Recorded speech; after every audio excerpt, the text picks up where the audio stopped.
மலக்குகளின் கேள்வியும் அல்லாஹ்வின் பதிலும். அல்லாஹ்வினுடைய படைப்பில் மலைகளைக் காட்டிலும் கடினமானது ஏதேனும் உண்டா என்று மலக்குகள் கேட்டார்கள். அதற்கு அவன், ஆம், இரும்பு மலைகளைக் காட்டிலும் கடினமானது இருக்கிறது.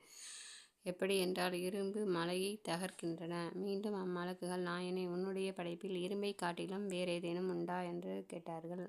அல்லாஹ், ஆம், நெருப்பு இரும்பைக் காட்டிலும். எப்படியெனில், நெருப்பு இரும்பை உருகச் செய்து விடுகிறது.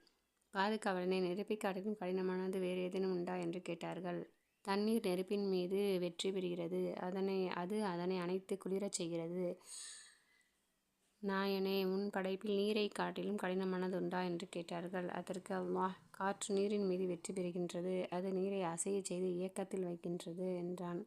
மீண்டும் அவ்வானவர்கள், எங்களின் பாதுகாவலனே, காற்றைக் காட்டிலும் கடினமானது வேறேனும் உண்டா என்று வினவ, இறைவன், ஆம், தான தர்மம் செய்கின்ற ஆதமுடைய மக்கள் இருக்கின்றனர். அதாவது தங்களுடைய இடது கைக்கு தெரியாமல் வலது கையால் தான தர்மம் செய்கின்றவர்கள். அவர்களே எல்லாவற்றின் மீதும் மாபெரும் வெற்றி பெறுகின்றனர் என்று விடை பகர்ந்தான். எனவே நாம் தான தர்மம் செய்து வெற்றியடைவதற்கு நான் தௌஃபீக் செய்வானாக. ஆமீன்.